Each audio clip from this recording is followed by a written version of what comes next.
पंचनामे में आप सभी का स्वागत है। मैं हूं सुमित और मंगलवार का दिन भारतीय बाजारों को आप दो तरीके से देखें। पहले तो आज जो इंडेक्स है वहां पर बिकवाली थी।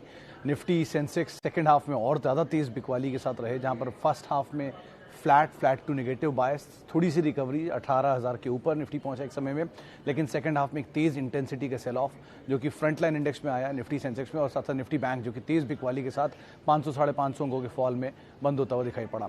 दूसरी तरफ आपको मार्केट में दिखाई पड़ेंगे मिड कैप स्मॉल कैप जो कि आज फर्स्ट हाफ से ही तेज़ी में थे और 1-1.5% की तेज़ी के साथ वो आखिरी तक भी आते हुए बंद हुए। तो इसीलिए आपको फ्रंट लाइन इंडेक्स में आज प्रेशर दिखाई पड़ेगा। ब्रॉडर बेस मार्केट जो है वो तेज़ी के साथ ही कामकाज करते हुए दिखाई पड़ेंगे। इसीलिए आज आपको मिड कैप आईटी में तेज़ी दिखाई पड़ेगी। फ्रंट लाइन आईटी में टीसीएस को छोड़ के बाकी सभी में बिकवाली थी। बैंक्स मेजर प्रेशर में थे, बारिंग एयू स्मॉल फाइनेंस बैंक, सब में आज दबाव देखने को मिल रहा था। ऑटो में आज तेज़ी थी, जिसमें भी जो मिड कैप ऑटो हैं, मिसाल तौर पर अशोक लेलैंड, भारत फोर्ज, एस्कॉर्ट्स, सोना बीएलडब्ल्यू, ये कुछ ऐसे नाम है जो कि आज खरीदारी में कामकाज कर रहे थे। फ्रंट लाइन ऑटो के अंदर आज थोड़ा बहुत फ्लैटिश टोन पे कामकाज था। हालांकि टाटा मोटर्स आज आउट परफॉर्म कर रहा था, उनके सेल्स के नंबर्स आए थे। आज दिन था पावर का। आप कोई भी नाम उठा लीजिए, चाहे वो पावर जनरेशन हो, NTPC, Tata power, Torrent power, Adani power, सब तेज़ी में, चाहे पावर डिस्ट्रीब्यूशन हो, उसमें भी यही नाम आते हैं मेजरली, और साथ साथ आप सीईएससी को जोड़ लीजिए, आरईसी पीएफसी को जोड़ लीजिए, पावर ग्रिड को जोड़ लीजिए। फिर आप तीसरी टीयर में आ जाइए जिसमें इक्विपमेंट मैन्युफैक्चरर होते हैं, चाहे आप गोदावरी पावर देख लें, बीएचईएल देख लें, पूरे पावर स्पेस में क्रॉस द बोर्ड बाइंग आते हुए दिखाई पड़ रही थी। सब सेक्टर्स के अंदर आज मूव था। शुगर स्पेस के अंदर सेलेक्टिव शुगर तेजी में थे, सेलेक्टिव पेपर तेजी में आज कामकाज करते हुए दिखाई पड़ रहे थे। मिड कैप आईटी, कुछ मिड कैप स्पेस या स्मॉल कैप स्पेस की रिटेल कंपनियों में खरीदारी देखने को मिल रही थी। डाइवर्सिफाइड स्पेस से सीमेंट एक और ऐसा नाम है जो कि तेजी में था, मिसाल तौर पर जेके सीमेंट शानदार तेजी में शेयर ऑलरेडी कामकाज कर रहा है। मेट्रोपोलिस जहां पर खरीदारी, तो अलग अलग सेक्टर, सब सेक्टर, पॉकेट्स जहां पर आज ट्रेड होता हुआ दिखाई पड़ रहा था। बढ़िया ट्रेड था। लेकिन जो कल के परफॉर्मर थे एचडीएफसी बैंक थोड़ा आज बैकफुट पर आए। कोटक महिंद्रा बैंक आज बैकफुट पर था। एक्सिस में लगातार दूसरे बिकवाली देखने को मिली। आईटी से इन्फोसिस पीछे था, टीसीएस में तेजी देखने को मिल रही थी, रिलायंस बैकफुट पर था, आईटीसी अपने नए ईयर हाई के आसपास ट्रेड करता हुआ दिखाई पड़ रहा है। तो ऐसे बहुत अलग अलग स्टॉक्स, अलग अलग डाइवर्सिफिकेशन जहां पर कामकाज होता हुआ दिखाई पड़ रहा था। लेकिन हाँ, सिलेक्टिव स्टॉक्स जहां पर वेटेज काफ़ी अच्छी है वहां पर एटलीस्ट मूव नहीं था। इसी वजह से इंडेक्स में जो तेजी थी वो आज नदारत थी, लेकिन अदरवाइज जो मिड कैप स्मॉल कैप का जो एक्शन था वो आपको भरपूर दिखाई पड़ेगा। चलिए अब सवाल जवाब का सिलसिला शुरू कर लेते हैं और कुछ सवालों को शामिल कर लेते हैं। सबसे पहला सवाल जो मेरे पास आ रहा है, फेसबुक पेज ही नहीं खोल रहा तो आया कहाँ से, आ गया। हाँ, सबसे पहला सवाल मेरे पास है ICICI bank versus HDFC bank. Vinod साहब, ऑब्वियसली बात है, दोनों ही का कोई कंपैरिजन नहीं है। The best versus the best हो रहा है। आप कैसे समझें इसको? HDFC bank obviously largest private sector bank है in terms of market cap. ICICI bank largest private sector bank है in terms of client and sales and all. तो दोनों ही लार्जेस्ट होते हैं। एसेट क्वालिटी वाइज ज़्यादा स्टेबल पोजीशन में आपको दिखाई पड़ेगा एचडीएफसी बैंक, क्योंकि वो लोन में अपना इंस्टीट्यूशन साइड ज़्यादा रखते हैं, रिटेल साइड कम रखते हैं, और उनकी एसेट क्वालिटी लगातार मेंटेन कर रहे हैं पिछले कई क्वार्टर्स। इनफैक्ट आप उसको ऐसा समझिए कि पूरे विजय माल्या क्राइसिस में उनका नाम नहीं था, बिकॉज बहुत ही ज़्यादा वो कंजर्वेटिव होकर उन्होंने काम किया था।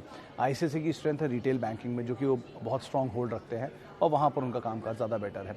इसीलिए कासा के हिसाब से भी एचडीएफसी बैंक ज़्यादा बेटर है आईसीआईसीआई बैंक के कंपैरिजन में। वैल्यूएशन वाइज एचडीएफसी बैंक में, क्योंकि वो कल एक बड़ा ट्रिगर आ गया तो वो पार्ट इसके अंदर ऐड हो गया, वो एचडीएफसी के अंदर मर्ज हो रहा है। 41 शेयर 42 शेयर हो गए, 21 शेयर 42 शेयर हो गए रेशियो के बीच में, तो वो अलग एक ट्रिगर बन चुका है। आईसीआईसीआई बैंक में ट्रिगर अभी तक नहीं आया है।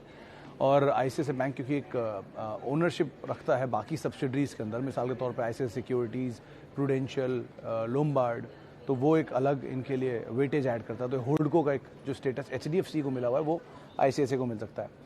आईसीआईसीआई बैंक में चाल आई, लेकिन उतनी नहीं आई जितनी एचडीएफसी बैंक में आई। तो ये दोनों बैंक्स में खराबी नहीं है, लेकिन अभी के सिनारियो में दोनों में से अगर आप देखेंगे तो शायद आईसीआईसीआई बैंक एक नॉच वैल्यू वाइज थोड़ा बेटर आपको दिखाई पड़ेगा। लेकिन ऑब्वियसली दोनों पे ही ब्रोकरेज हाउसेस के पॉजिटिव रिपोर्ट्स हैं और दोनों एसआईपी लाइक स्टॉक हैं, तो दोनों में कोई खराबी नहीं है। लेकिन आईसीआईसीआई बैंक एक नॉच आपको भी बेटर दिखेगा। तो अमंग द बेस्ट आप इनमें एक तरह के कंपैरिजन देख सकते हैं, लेकिन दोनों पे ही आउटलुक पॉजिटिव है, व्यूज़ पॉजिटिव हैं। ओके, सर, फार्मा सेक्टर है issues with Pakistan on non payment, further countries around India have serious problems. Malik साहब, जो अलग अलग कंट्रीज़ का प्रॉब्लम है उसमें फार्मा ही अकेला नहीं आएगा। बजाज ऑटो एक्सपोजर है श्रीलंका में, वो एक्सपोर्ट करते हैं। जेके पेपर का एक्सपोजर है श्रीलंका में, वो भी वहाँ एक्सपोर्ट करते हैं। तो ऐसे कर करके अलग अलग कंपनियां वहाँ पे एक्सपोर्ट्स करती हैं, तो उनका सबका इम्पैक्ट आएगा। रही बात फार्मा पे आउट की, तो आप ये तो मान के चलिए कि अगर कोई दवा किसी काम के लिए इस्तेमाल हो रही है तो दवा रिपीटेटिव ही होती है और वो होती ही रहेगी। तो अगर पे आउट नहीं आएंगे तो दवा की सप्लाई कैसे होगी, तो वापस उन्हें देना ही पड़ेगा। और दूसरा, ये जो दूसरे देशों को दी जाती सप्लाईज, इसमें इतने मार्जिन नहीं होते हैं क्योंकि वो अंडर रेगुलेशंस जाती हैं, तो दैट डिपेंड्स, ये भी एक चीज़ है। लेकिन फार्मा इज़ द फ्यूचर, जो मेरा ये मानना है, क्योंकि मतलब इन माई लिमिटेड अंडरस्टैंडिंग मैं इतना समझता हूँ कि जो जैसे फूड की हैबिट्स चेंज हो रही हैं, लाइफस्टाइल हैबिट्स चेंज हो रही हैं, वैसे वैसे बीमारियाँ भी चेंज हो रही हैं। एग्जाम्पल के तौर पे कभी किसी ज़माने में sugar, BP, thyroid once in a while होता था, अब रेगुलर है, तो ऑब्वियसली उसकी दवाइयाँ भी रेगुलरली शुरू हो जाएंगी। तो लाइक वाइज केसेस भी आप ज़्यादा सुनेंगे और सिचुएशंस भी ज़्यादा ख़राब सुनेंगे। तो इसलिए ही हॉस्पिटल्स, इंश्योरेंस एंड फार्मा, ये तीन ऐसा लगता है कि शायद गोइंग फॉरवर्ड इनके रेवेन्यूज़ बहुत बड़े बड़े होने चाहिए। आप उस हिसाब से अगर सोचेंगे तो शायद एक बार को ज़्यादा बेटर रहेगा। अच्छा जी, टाटा एलेक्सी 100 शेयर 600। केतव साहब, आपको तो कुछ पूछने की ज़रूरत नहीं है। आपके पास अगर 100 शेयर टाटा एलेक्सी के हैं, 600 रुपये के हिसाब से हैं, यानी कुल अभी कॉस्ट 60,000 रुपये बैठती है। अगर आप 9,000 रुपये के हिसाब से आज 10 शेयर ही बेचेंगे तो भी 90,000 निकाल लेंगे और 90 शेयर आपके फ्री हो जाएंगे। तो आप बेस्ट ये है कि आप 5 ही शेयर खाली बेच दीजिए, 45,000 रुपये आ जाएंगे, या 8 शेयर बेच दिए, 7 शेयर बेच दिए, तो बचे हुए शेयर आपके फ्री होंगे।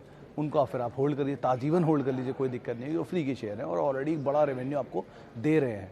इस तरह की क्वालिटी कंपनी आपको दोबारा कभी उस दाम पे मिले जिसकी अभी कोई पॉसिबिलिटी नहीं दिखती, तो आप उसमें ज़रूर एंटर करें। टाटा एलेक्सी के साथ और भी, क्योंकि इक्विटी छोटी है, नंबर्स बेटर हैं, कोई स्प्लिट बोनस अभी नहीं दिख रहा है, तो आप होल्ड करिए, कोई दिक्कत नहीं है इसमें। ब्रोकरेज हाउसेज टारगेट्स 10,000 के हैं, रादर जो पुराने टारगेट तो अचीव भी हो चुके हैं, तो आप अकॉर्डिंगली आपको यहाँ पे कॉल लेना होगा, लेकिन अदरवाइज कंपनी में कोई इशू नहीं दिख रहा है। अच्छा जी, IB रियल 138 4,000 शेयर। तेज प्रकाश साहब, अभी क्योंकि इसके नंबर लास्ट क्वार्टर के आए थे, इसमें वीकनेस थी, उन नंबर्स के उसने नीचे के लेवल दिखाए, 90s के जोन में भी गया, वहाँ से पुल बैक देखे वापस 113 114 रुपये तो कल देखा था मैंने, आज भी शायद देखा था 114 115 रुपये के आसपास। तो आपके भाव से ऑलमोस्ट रिकवरी तो हो ही गई है, आपने वो बुरा दौर भी देख ही लिया है।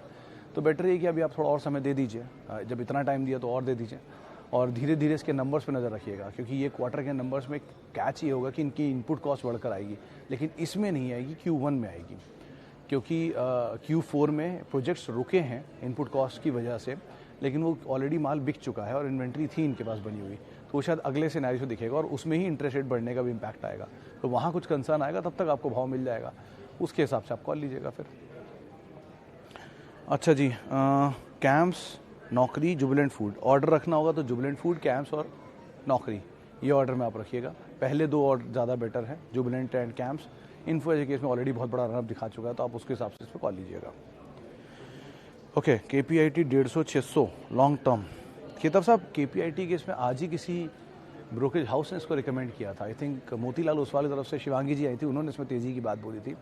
उन्होंने बिरला सॉफ्ट को पहले प्रेफरेंस दी थी, फिर KPIT को दिया था, और दो इस कंपनी में भी ऐसा कोई इशू नहीं है, बस एक ही कैच है कि चला बहुत तेज़ है पिछले 2-3 सत्रों में, लेकिन value wise Birla soft, KPIT, persistent, happiest mind और TCS ऑब्वियसली ये कुछ लोअर साइड पर थे, लेकिन हाल की तेज़ी में वापस रफ्तार पकड़ ली, तो दोबारा रिव्यू करना पड़ेगा, लेकिन क्वालिटी में कोई इशू ऐसा ना हो तो नहीं दिख रहा है।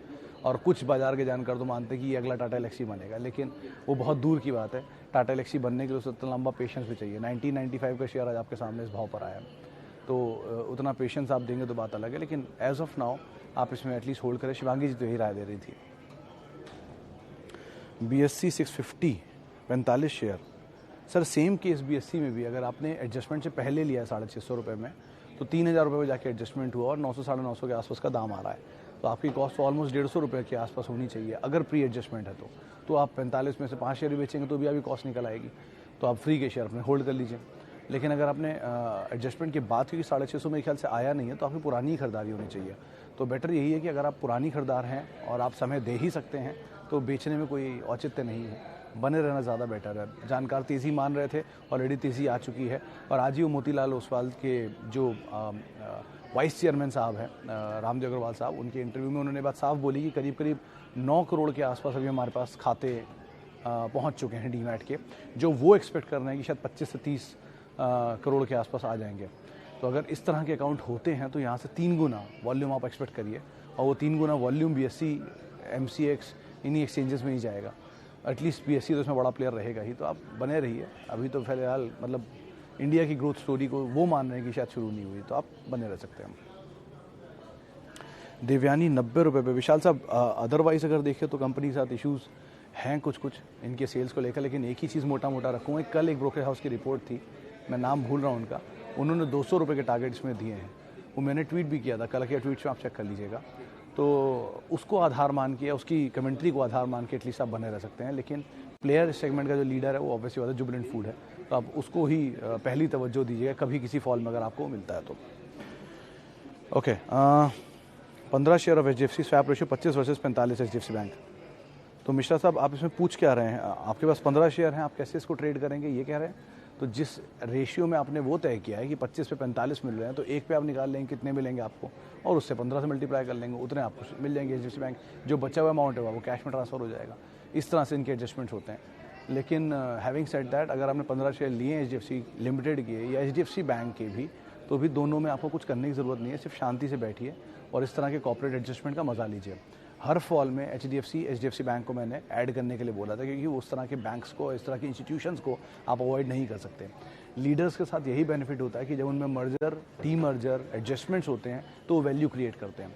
1993 में HDFC बैंक का IPO आया था, वहाँ एक बड़ी मेजर वैल्यू क्रिएट उन्होंने करी। उस वैल्यू क्रिएशन के बाद वो वापस HDFC लिमिटेड के अंदर मर्ज हो रहा है। HDFC बैंक अलग अलग कंपनियों के अंदर होल्डिंग रखता है, वो भी HDFC के अंदर अब मर्ज हो जाएगी। तो HDFC के अंदर कितना पोटेंशियल होगा आप उससे समझिए।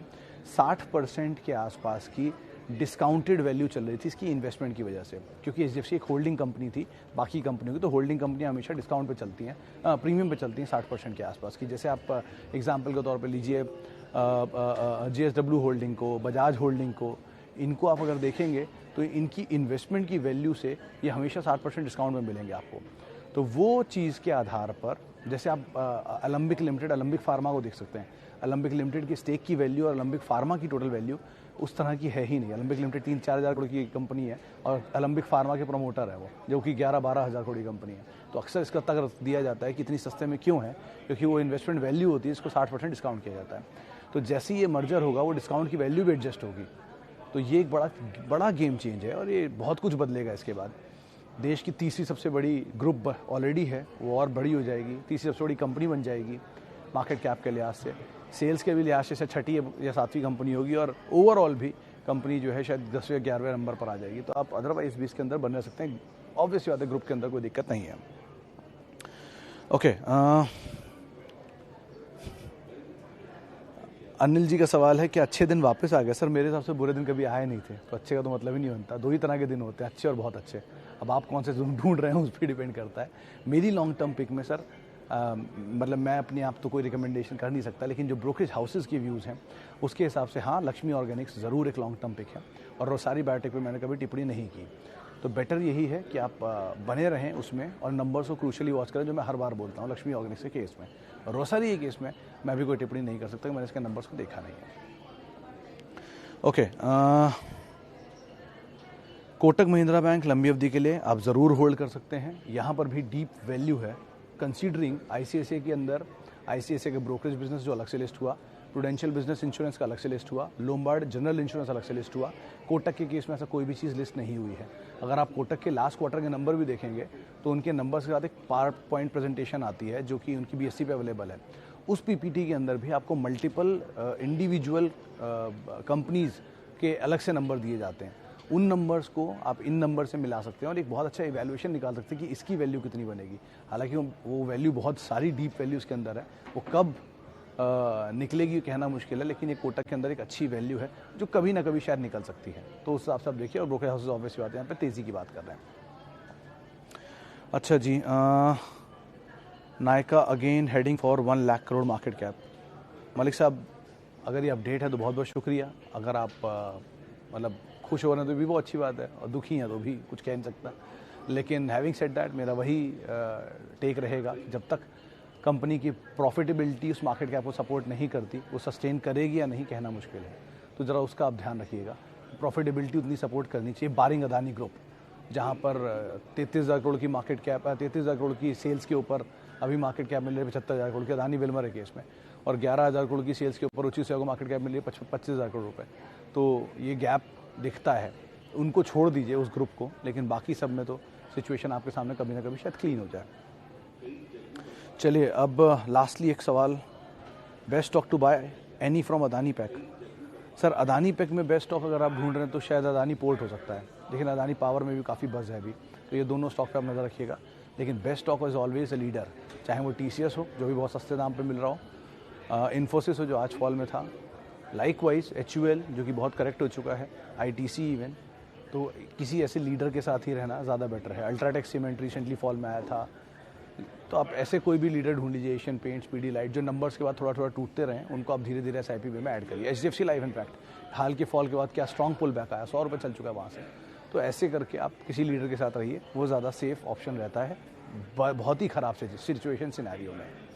चलिए इतने सवालों को मैं शामिल करूँगा, माफ़ी उन सभी लोगों से जिनसे आज हम बातचीत नहीं कर पाए, और बहुत बहुत शुक्रिया उन सभी लोगों ने जिन्होंने इंतज़ार भी किया और जिन्होंने सवाल भी पूछे। आप मेरे साथ जुड़ सकते हैं @सुमित रिसर्च मेरा ट्विटर हैंडल है। कल मुलाकात होगी आपसे, नमस्कार।